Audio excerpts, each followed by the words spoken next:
আজকের মার্কেট কিন্তু খুবই ইন্টারেস্টিং মার্কেট ছিল।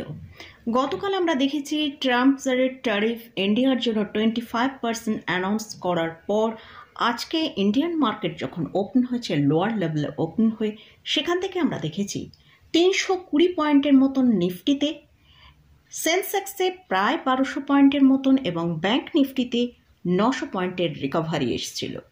কিন্তু ক্লোজিং টাইমে আমরা দেখলাম ভালো ডিক্লাইনে নিফটি, ব্যাংক নিফটি, সেন্সেক্স সব ইন্ডেক্সগুলোই ক্লোজ দিল। তো কেন মার্কেটে এতটা রিকভার এলো এবং কেনই বা আমরা ক্লোজিং টাইমে এতটা ডিক্লাইনে এসেছি, সেটা নিয়ে আজকের ভিডিওয়ে আলোচনা করব।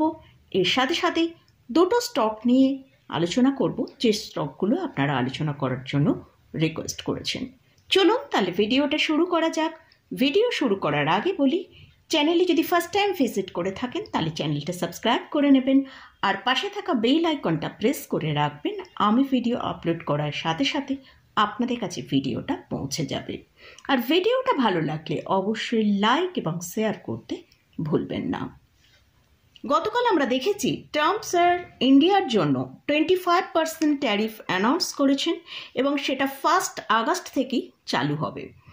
তো এর ফলে আজ আমাদের ইন্ডিয়ান মার্কেট যখন ওপেন হয়েছে, সেখানে এই নিউজের পরিপ্রেক্ষিতে আমরা দেখেছি নিফটি প্রায় 200 পয়েন্টেরও বেশি, অর্থাৎ 24,642-এ ওপেন হয়েছে এবং এরই সাথে সাথে আমরা মার্কেটের মধ্যে একটা শানদার রিকভারি দেখতে পেয়েছি, যেটা নিফটি 320 পয়েন্টের মতন রিকভার দেখিয়েছিল এবং নিফটি যে হাইটা তৈরি করেছিল 24,956। কিন্তু ক্লোজিং টাইমে আমরা ক্লোজ পেয়েছি অনেকটা ডিক্লাইনে, যেটা হচ্ছে 24,768-তে।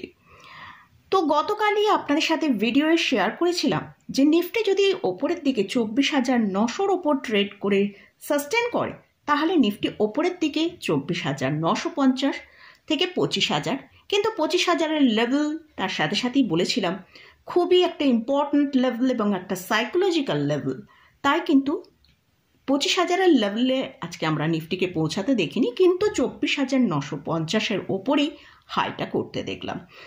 এর সাথে সাথেই আপনাদের সাথে গতকালও বলেছিলাম যে নিফটি যদি নিচের দিকে আসে, মোটামুটি 24,650 পর্যন্ত নিচের দিকে আসতে পারে।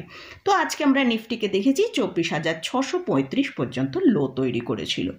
তো নিফটিতে আমরা এতটা রিকভার কেন দেখেছিলাম, তো সেটা নিয়ে আগে আলোচনা করি। আজকে নিফটির মান্থলি এক্সপায়ারি ছিল, তো সেখানে আমরা দেখেছি যে এফআইএসদের লাস্ট 5 মাসের একটা লোয়েস্ট পজিশনে তাদের ট্রেড করছিল, যেটা 14%-এর মতন। তো এফআইএসরা তাদের যে শর্ট পজিশনটা ছিল সেটা কিন্তু আজকে স্ট্রংলি তারা রিকভার করেছে লোয়ার লেভেলে। তাই কিন্তু আমরা এতটা স্ট্রং নিফটির মধ্যে রিকভার দেখতে পেয়েছি। কিন্তু আবার ক্লোজিং টাইমে আমরা কেন এতটা ডিক্লাইন দেখলাম? নিফটিতে আমরা দেখলাম 24,956 পর্যন্ত হাই তৈরি করলো, কিন্তু আমরা দেখতে পেলাম ক্লোজিং টাইমে নিফটি একটার পর একটা স্ট্রং যে সাপোর্ট লেভেলগুলোকে ব্রেক করে নিচের দিকে ক্লোজিং দিচ্ছে। এমনকি গতকাল যে নিফটির মধ্যে যে লোটা তৈরি হয়েছিল 24,771, সেই লেভেলের নিচে আজকে ক্লোজিং দিয়েছে।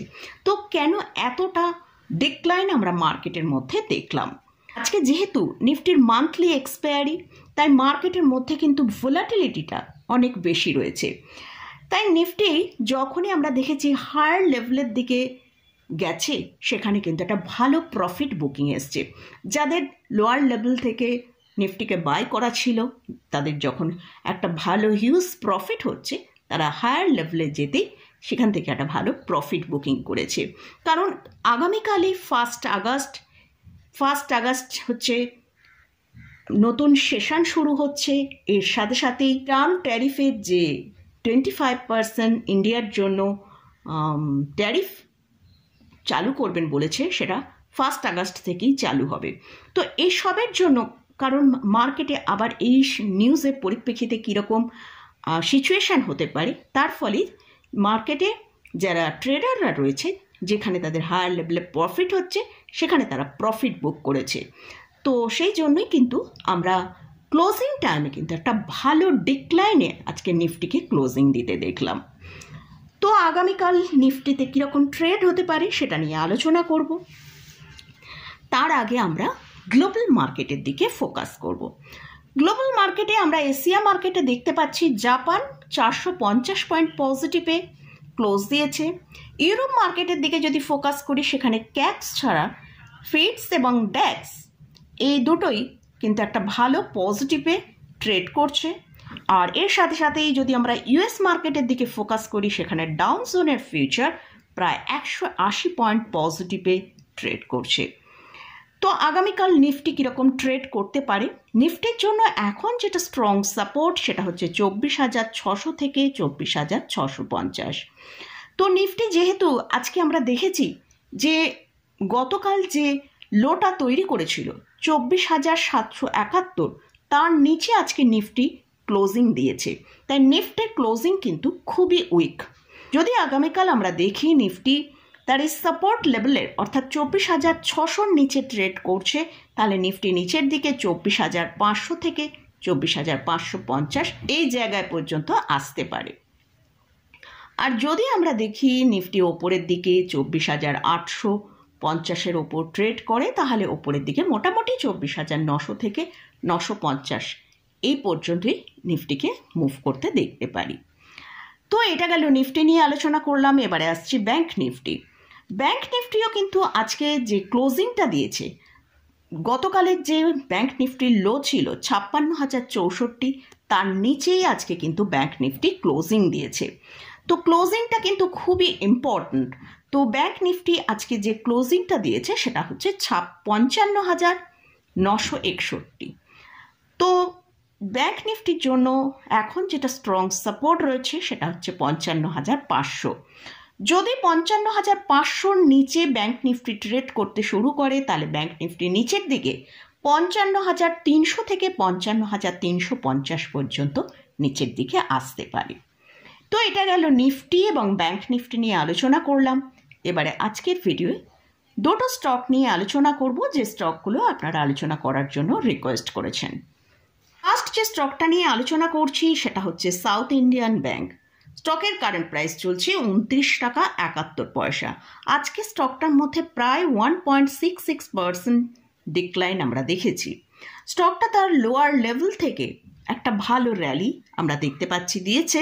স্টকের জন্য এখন যেটা সাপোর্ট আছে সেটা হচ্ছে 28.84 এর কাছে। যদি এই সাপোর্টটা মেনটেন করতে পারে তাহলে স্টকটা ওপরের দিকে 31 থেকে 32 পর্যন্ত মুভ করতে পারে।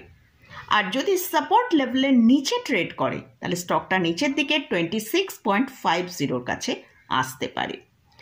লাস্ট যে স্টকটা নিয়ে আলোচনা করছি সেটা হচ্ছে এনফিবিম। এটা স্টকের কারেন্ট প্রাইস চলছে 15.68 এর কাছে। আজকে স্টকেও আমরা একটা ভালো ডিক্লাইন দেখেছি, যেটা 1.01%। এটা একটা স্মল ক্যাপ ক্যাটাগরি স্টক। স্টকটা তার 52 উইক হাই থেকে এখন 26% নিচে ট্রেড করছে এবং সর্বোচ্চ যে হাই 54-55 এর কাছে, সেখান থেকে এখন 73% নিচে ট্রেড করছে। তো স্টকের জন্য যে সাপোর্টটা আছে সেটা হচ্ছে 14.84 এতে। যদি এই সাপোর্টটা মেনটেন করতে পারে তাহলে স্টকটা ওপরের দিকে 16 থেকে 17 পর্যন্ত একটা আপমুভ দেখাতে পারে। আর যদি সাপোর্ট লেভেলকে ব্রেক করে তাহলে স্টকটা নিচের দিকে 12 এর কাছে চলে আসতে পারে। তো মোটামুটি এই স্টক দুটো নিয়ে আলোচনা করলাম। এই স্টকে কোনো রকম কোনো রেকমেন্ডেশন নেই, জাস্ট এডুকেশনাল পারপাসে আপনাদের সাথে এই স্টকগুলো নিয়ে আলোচনা করলাম। তো স্টকে বা ইন্ডেক্সে যদি কোথাও কোনো পজিশন নিতে চান, তার আগে ভালো করে চার্ট অ্যানালিসিস করে নিয়ে তারপরই পজিশন নেবেন। তো মোটামুটি আজকের মতন ভিডিওটা এখানেই শেষ করছি। ভিডিওটা যদি ভালো লাগে অবশ্যই লাইক করবেন, শেয়ার করবেন, সাবস্ক্রাইব করবেন। ধন্যবাদ।